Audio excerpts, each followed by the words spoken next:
اور ہم نے نوح کو ان کی قوم کی طرف بھیجا تو انہوں نے ان سے کہا کہ میں تم کو کھول کھول کر ڈر سنانے اور یہ پیغام پہنچانے آیا ہوں کہ اللہ کے سوا کسی کی عبادت نہ کرو، مجھے تمہاری نسبت دردناک عذاب کا خوف ہے۔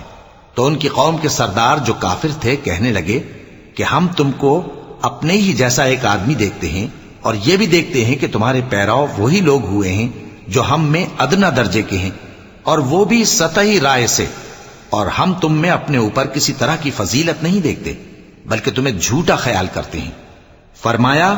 کہ اے قوم دیکھو تو، اگر میں اپنے پروردگار کی طرف سے دلیل روشن رکھتا ہوں اور اس نے مجھے اپنے ہاں سے رحمت بخشی ہو جس کی حقیقت تم سے پوشیدہ ہو گئی ہے، تو کیا ہم اس کے لیے تمہیں مجبور کر سکتے ہیں جبکہ تم اس سے ناخوش ہو؟ اور اے قوم، میں اس نصیحت کے بدلے تم سے مال و زر کا مطالبہ تو نہیں کرتا، میرا صلہ تو اللہ کے ذمے ہے، اور جو لوگ ایمان لائے ہیں میں ان کو نکالنے والا بھی نہیں ہوں، وہ تو اپنے پروردگار سے ملنے والے ہیں، لیکن میں دیکھتا ہوں کہ تم لوگ نادانی کر رہے ہو۔ اے میری قوم، اگر میں ان کو نکال دوں تو اللہ کی گرفت سے بچانے کے لیے کون میری مدد کر سکتا ہے؟ بھلا تم غور کیوں نہیں کرتے؟ اور میں نہ تم سے یہ کہتا ہوں کہ میرے پاس اللہ کے خزانے ہیں، اور نہ یہ کہ میں غیب جانتا ہوں، اور نہ یہ کہتا ہوں کہ میں فرشتہ ہوں۔ انہوں نے کہا کہ نوح، تم نے ہم سے جھگڑا تو کیا اور جھگڑا بھی بہت کیا، اب اگر تم سچے ہو تو جس چیز سے ہمیں ڈراتے ہو وہ ہم پر لا نازل کرو۔ نوح نے کہا کہ اس عذاب کو تو اللہ ہی چاہے گا تو نازل کرے گا، اور تم اللہ کو کسی طرح ہرا نہیں سکتے، اور اگر میں یہ چاہوں کہ تمہاری خیر خواہی کروں اور اللہ یہ چاہے کہ تمہیں گمراہ رہنے دے تو میری خیر خواہی تم کو کچھ فائدہ نہیں دے سکتی۔ وہی تمہارا پروردگار ہے اور تمہیں اسی کی طرف لوٹ کر جانا ہے۔ کیا یہ لوگ کہتے ہیں کہ اس پیغمبر نے قرآن اپنے دل سے بنا لیا ہے؟ کہہ دو کہ اگر میں نے دل سے بنا لیا ہے تو میرے گناہ کا وبال مجھ پر، اور جو گناہ تم کرتے ہو اس سے میں بری الذمہ ہوں۔ اور نوح کی طرف وحی کی گئی کہ تمہاری قوم میں جو لوگ ایمان لا چکے ان کے سوا اور کوئی ایمان نہیں لائے گا، تو جو کام یہ کر رہے ہیں ان کی وجہ سے غم نہ کھاؤ، اور ایک کشتی ہمارے حکم سے ہمارے سامنے بناؤ، اور جو لوگ ظالم ہیں ان کے بارے میں مجھ سے کچھ نہ کہنا، کیونکہ وہ ضرور غرق کر دیے جائیں گے۔ اور نوح نے کشتی بنانا شروع کر دی، اور جب ان کی قوم کے سردار ان کے پاس سے گزرتے تو ان سے تمسخر کرتے۔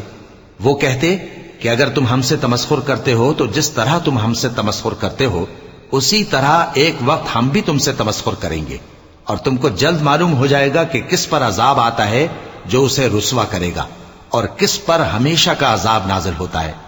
یہاں تک کہ جب ہمارا حکم آ پہنچا اور تنور جوش مارنے لگا تو ہم نے نوح کو حکم دیا کہ ہر قسم کے پالتو جانوروں میں سے جوڑا جوڑا یعنی ایک ایک نر اور ایک ایک مادہ لے لو، اور جس شخص کی نسبت حکم ہو چکا ہے کہ ہلاک ہو جائے گا اس کو چھوڑ کر اپنے گھر والوں کو اور جو ایمان لایا ہو اس کو کشتی میں سوار کر لو۔ اور ان کے ساتھ ایمان بہت ہی کم لوگ لائے تھے۔ نوح نے کہا کہ اللہ کا نام لے کر کہ اسی کے کرم سے اس کا چلنا اور ٹھہرنا ہے، اس میں سوار ہو جاؤ،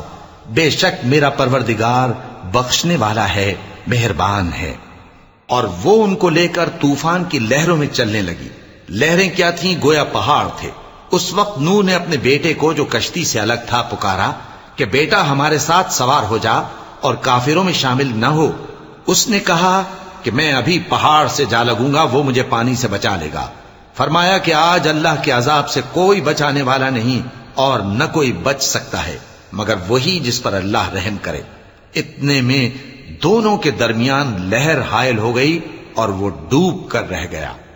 اور حکم دیا گیا کہ اے زمین اپنا پانی نگل جا، اور اے آسمان تھم جا، اور پانی خشک ہو گیا اور کام تمام کر دیا گیا،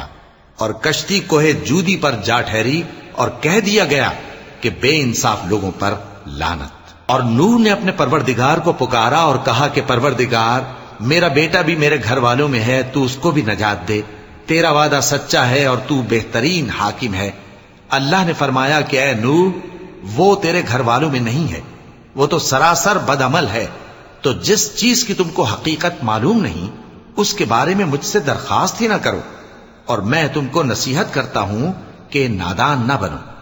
نوح نے کہا پروردگار، میں تجھ سے پناہ مانگتا ہوں کہ ایسی چیز کی تجھ سے درخواست کروں جس کی حقیقت مجھے معلوم نہیں، اور اگر تو مجھے نہیں بخشے گا اور مجھ پر رحم نہیں فرمائے گا تو میں تباہ ہو جاؤں گا۔